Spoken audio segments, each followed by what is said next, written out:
जय माता दी। आप सभी का प्रतिभा के ब्लॉग्स में हार्दिक स्वागत है। आइए सुनते हैं माघ पूर्णिमा के दिन 32 पूर्णमासी व्रत की कथा। इस बार माघ पूर्णिमा का व्रत जो कि 1 फरवरी 2026 दिन रविवार को है। हिंदू धर्म में पूर्णिमा तिथि का बड़ा ही विशेष महत्व माना गया है।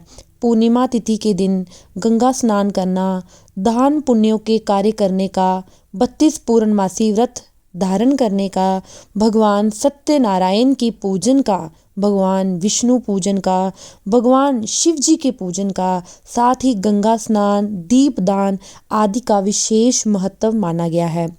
जो भी भक्त सच्ची श्रद्धा के साथ 32 पूर्णमासी का व्रत धारण करते हैं, उन्हें सुख सौभाग्य आदि में वृद्धि होती है। सभी प्रकार के सुख और वृद्धि की प्राप्ति होती है।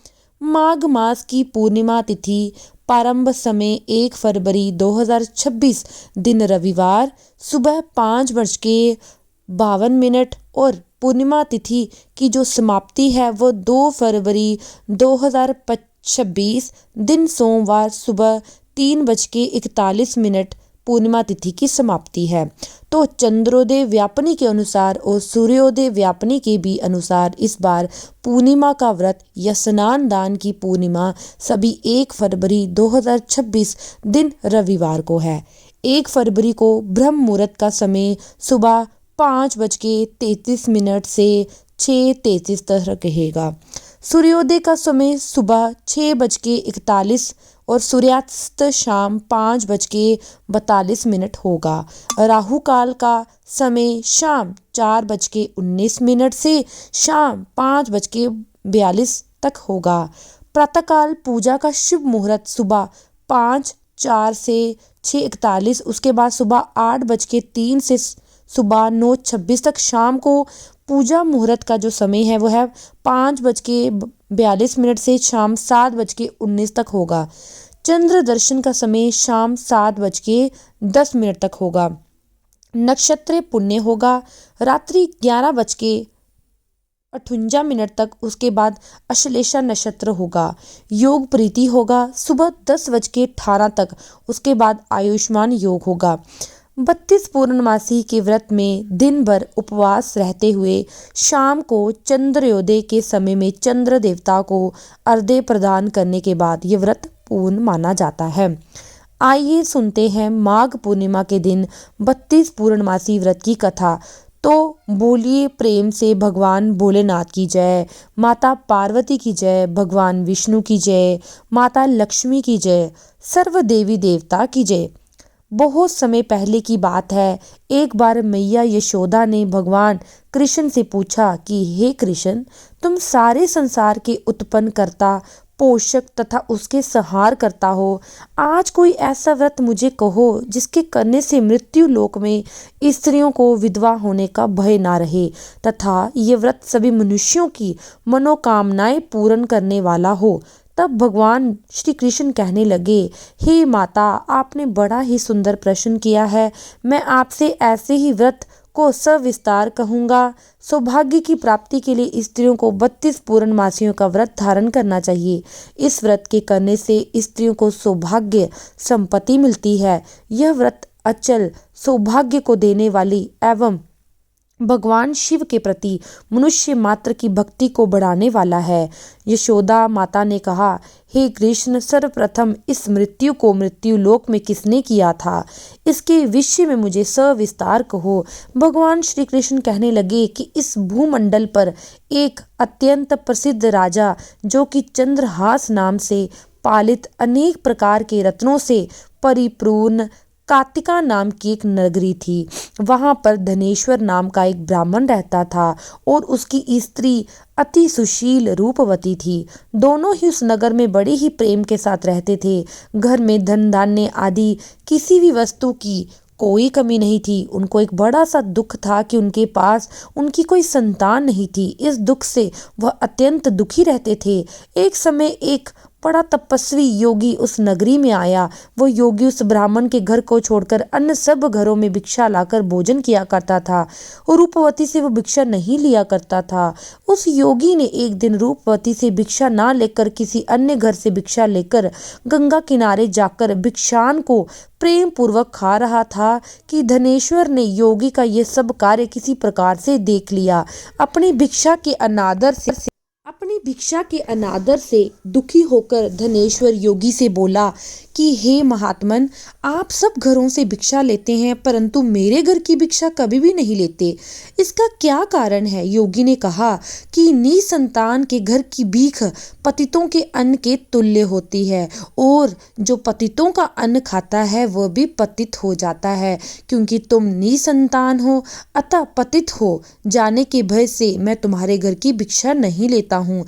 धनेश्वर ये बात सुनकर अपने मन में बहुत दुखी हुआ और हाथ जोड़कर योगी के पैरों में गिर पड़ा तथा अंतर्भाव से कहने लगा, हे महाराज, यदि ऐसा है तो आप मुझको पुत्र प्राप्ति का उपाय बतलाइए। आप सर्वज्ञ हैं, मुझ पर अवश्य कृपा कीजिए। धन की मेरे घर में कोई कमी नहीं है परंतु मैं पुत्र ना होने के कारण अत्यंत दुखी हूँ। आप मेरे इस दुख का कारण हरे, आप सामर्थ्यवान हैं। ये सुनकर योगी कहने लगे कि हे ब्राह्मण, तुम चंडी की आराधना करो। घर आकर उसने अपनी स्त्री से सब वृतांत कहा और स्वयं तप के निमित्त वन में चला गया। वन में जाकर उसने चंडी देवी की उपासना की और उपवास किया। चंडी ने 16वें दिन उसको स्वप्न में दर्शन दिया और कहा, हे धनेश्वर, जा तेरे पुत्र होगा परंतु वह 16 वर्ष की आयु में ही मृत्यु को प्राप्त हो जाएगा। यदि तुम दोनों स्त्री पुरुष 32 पूर्णमासियों का व्रत विधि पूर्वक करोगे तो वह दीर्घायु होगा। जितनी तुम्हारी सामर्थ्य हो आटे के दिए बनाकर शिव जी का पूजन करना, परंतु पूर्णमासी को 32 जो जानी चाहिए। प्रातः काल होने पर इस स्थान के समीप ही तुम्हें एक आम का वृक्ष दिखाई देगा। उस पर तुम चढ़कर एक फल तोड़कर शीघ्र अपने घर चले जाना। अपनी स्त्री से सब वृतांत कहना। ऋतु स्नान के पश्चात वह स्वच्छ होकर भगवान शंकर जी का ध्यान करके उस फल को खा लेगी। तब शंकर भगवान की कृपा से उसको गर्व हो जाएगा। जब वह ब्राह्मण प्रातःकाल उठा तो उसने उस स्थान के पास ही एक आम का वृक्ष देखा जिस पर एक अत्यंत सुंदर आम का फल लगा हुआ था। उस ब्राह्मण ने उस आम के वृक्ष पर चढ़कर उस फल को तोड़ने का प्रयत्न किया परंतु वृक्ष पर कई बार प्रयत्न करने पर वह चढ़ ना पाया। तब तो उस ब्राह्मण को बहुत चिंता हुई और विघ्न विनाशक भगवान श्री गणेश जी की वंदना करने लगा।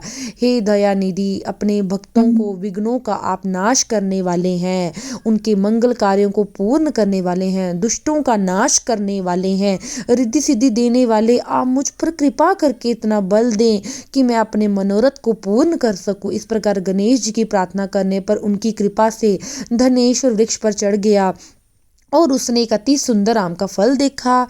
उसने विचार किया कि जो वरदान से फल मिला है वो ये है और कोई फल दिखाई नहीं देता। उस धनेश्वर ब्राह्मण ने जल्दी से उस फल को तोड़कर अपनी स्त्री को लाकर दे दिया और उसकी स्त्री ने अपने पति की कथा के अनुसार फल को खा लिया और वह गर्भवती हो गई। देवी जी की असीम कृपा से उसे एक अत्यंत सुंदर पुत्र उत्पन्न हुआ जिसका नाम उन्होंने देवीदास रखा। माता पिता के हर्ष और शोक के साथ वह बालक शुक्ल पक्ष के चंद्रमा की भांति अपने पिता के घर में बढ़ने लगा। भवानी की कृपा से वह बालक बहुत ही सुंदर, सुशील, विद्या पढ़ने में बहुत ही निपुण हो गया।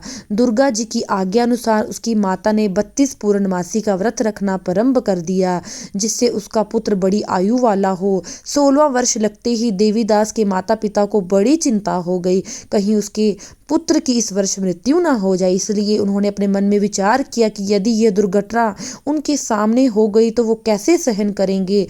अस्तु उन्होंने देवीदास के मामा को बुलवाया और कहा कि हमारी इच्छा है देवीदास 1 वर्ष तक काशी में जाकर विद्या अध्ययन करे और उसको अकेला भी नहीं छोड़ना चाहिए, इसलिए साथ में तुम चले जाओ और 1 वर्ष के पश्चात उसको वापस लौटा लाना। ये सब प्रबंध करके उसके माता पिता काशी जाने के लिए देवीदास को एक घोड़े पर बिठाकर उसके मामा को उसके साथ भेज दिया। किंतु ये बात उसके मामा या किसी और को कहीं पता नहीं थी। धनेश्वर ने सप्तक अपने पुत्र की मंगल कामना, दीर्घायु के लिए भगवती दुर्गा की आराधना और पूर्णमासियों का व्रत करना आरंभ कर दिया। इस प्रकार बराबर 32 पूर्णमासी का व्रत पूर्ण किया। कुछ समय के पश्चात एक दिन वह दोनों मामा और भांजा मार्ग में रात्रि बिताने के लिए किसी ग्राम में ठहरे हुए थे। उस दिन उस ग्राम में एक ब्राह्मण की अत्यंत सुंदर, सुशील, विदुषी और गुणवती कन्या का विवाह होने वाला था। जिस धर्मशाला के अंदर वर और उसकी बारात ठहरी हुई थी, उसी धर्मशाला में देवीदास के मामा भी ठहरे हुए थे। संयोगवश कन्या को तेल आदि चढ़ाकर मंडप आदि का कृत किया गया तो लगन के समय वर को धनुवार्थ हो गया। अस्तु वर के पिता ने अपने कुटुंबियों से परामर्श करके निश्चय किया कि वह देवीदास मेरे पुत्र जैसा ही सुंदर है, मैं इसके साथ ही लगन करा दूं और बाद में विवाह के अन्य कार्य मेरे लड़के के साथ हो जाएगा। ये सोचकर देवीदास के मामा से जाकर बोला कि तुम थोड़ी देर के लिए अपने भांजे को हमें दे दो, जिससे विवाह के लगन का सब कार्य सुचारू रूप से हो सके। तब उसका मामा कहने लगा, जो कुछ भी मधु परक आदि कन्यादान के समय वर को मिले वह सब हमें दे दिया जाए तो मेरा भांजा इस बारात का दूल्हा बन जाएगा। ये बात वर के पिता ने स्वीकार कर ली। उसने अपने भांजा को वर बनाने को भेज दिया और उसके साथ वह विवाह कार्य रात्रि में विधि पूर्वक संपन्न हो गया।